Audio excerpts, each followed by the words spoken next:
Hello, this is Sabika Sayyad and welcome to the print headlines. Rajya Sabha passes anti-paper leak bill.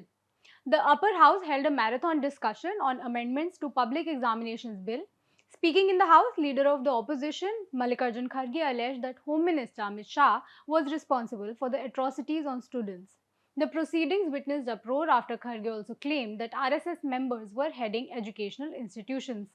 The debate turned heated after BJP MP Sudhanshu Trivedi said opposition leaders had never themselves faced competition in examinations, education, or even within their own political parties and were now attempting to lecture the government. Parliament clears bill to make insult to Vande Mataram criminal offence. Parliament has cleared the Prevention of Insults to National Honour Amendment Bill 2026, making insult to the national song Vande Mataram a criminal offence.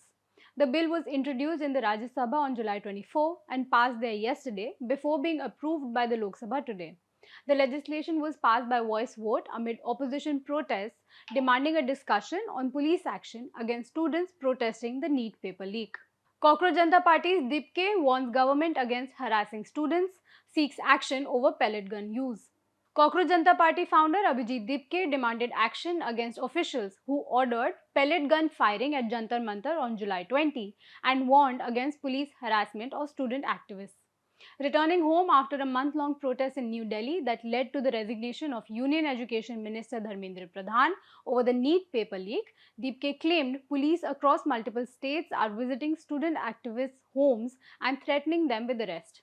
He warned that if necessary, students may launch a fresh agitation on a much bigger scale. Supreme Court tells government police must meet student protesters with non-violence but must be armed with protective gear. The Supreme Court today completely agreed with the victims of pellet injuries sustained during the July 20 police crackdown during NEET UG protests that the state must meet students' protests and persons publicly demonstrating dissatisfaction about government policies with non-violence and not brutality.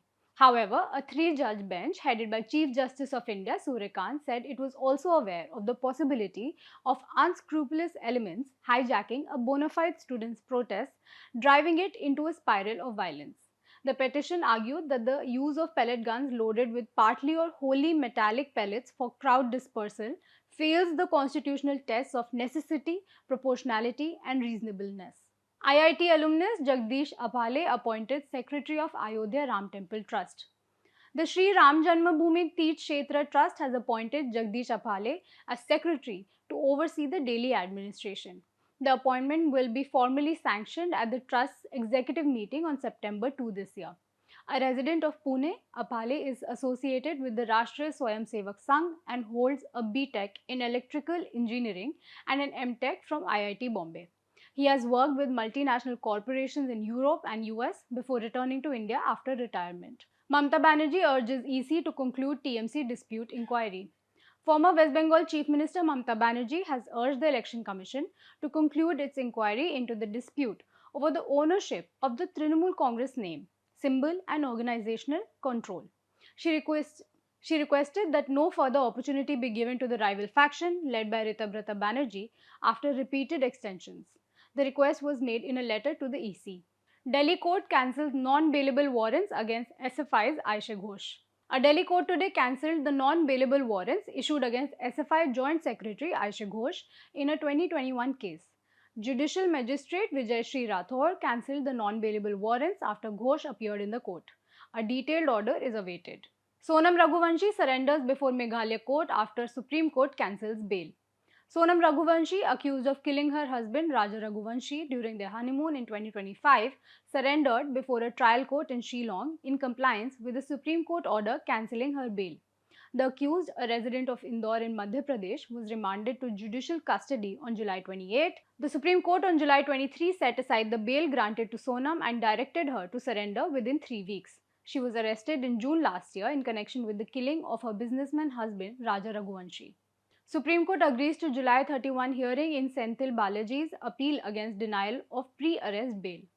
The Supreme Court agreed to urgently hear on July 31, that is tomorrow, an appeal filed by former DMK Minister for Prohibition, Electricity and Excise V. Senthil Balaji against a Madras High Court refusal to grant him pre-arrest bail in a corruption case registered against him by the Directorate of Vigilance and Anti-Corruption.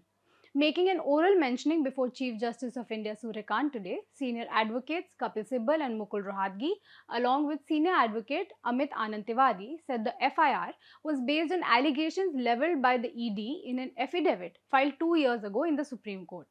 The Madras High Court had rejected Senthil Balaji's advance bail petition earlier, observing that it was a case requiring custodial interrogation. Bombay High Court cautious suspension of hotel license by FDA over hygiene. The Bombay High Court has quashed the Maharashtra Food and Drug Administration's order suspending the license of a 4-star hotel in Navi Mumbai over hygiene concerns. The court observed that the presence of 2 insects did not justify continued suspension of the license when viewed against the overall satisfactory compliance report. The Bombay High Court suggested to the Maharashtra Food and Drug Administration to adopt a realistic approach considering that we are in India. TMC MP Abhishek Banerjee moved Supreme Court seeking permission to travel abroad for eye treatment. Trinamool Congress MP Abhishek Banerjee has moved the Supreme Court challenging the Calcutta High Court's refusal to allow him to travel abroad for eye treatment. The High Court had observed that several reputed eye clinics were available in Kolkata and declined permission while investigations were ongoing. The matter is yet to be listed before the Supreme Court. NHAI suspends 3 officials over Pune-Bengaluru highway wall collapse.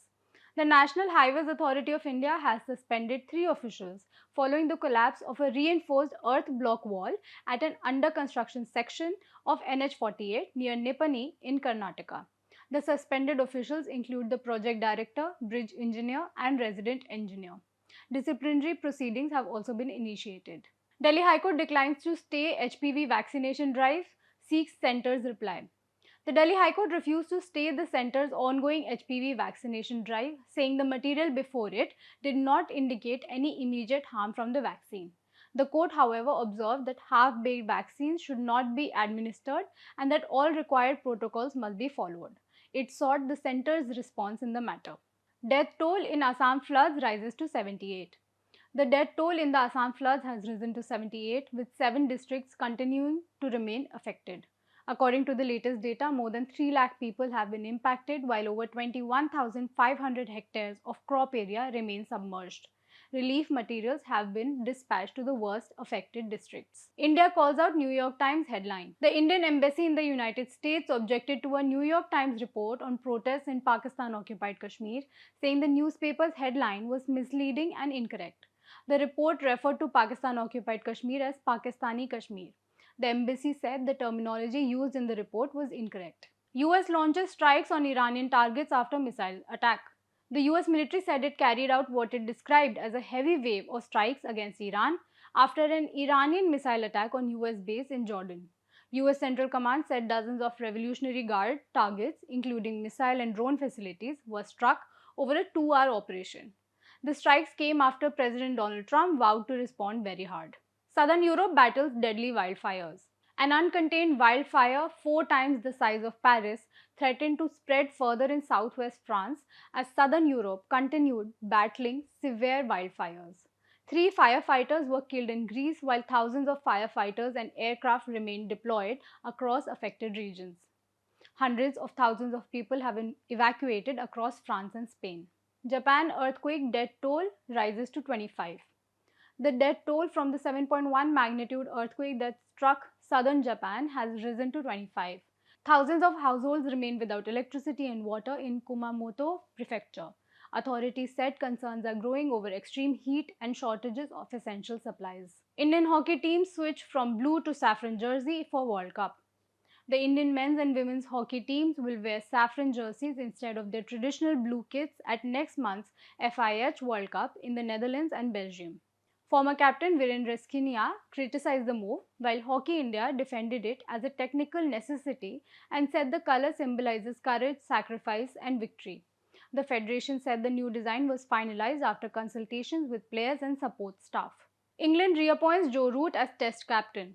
England has reappointed Joe Root as Test captain following the departures of Ben Stokes and Brendan McCullum. The England and Wales Cricket Board also named former New Zealand batter Stephen Fleming as the new head coach. Root previously captained England in 64 tests between 2017 and 2022. That's all we have for you today. We'll be back tomorrow with the latest.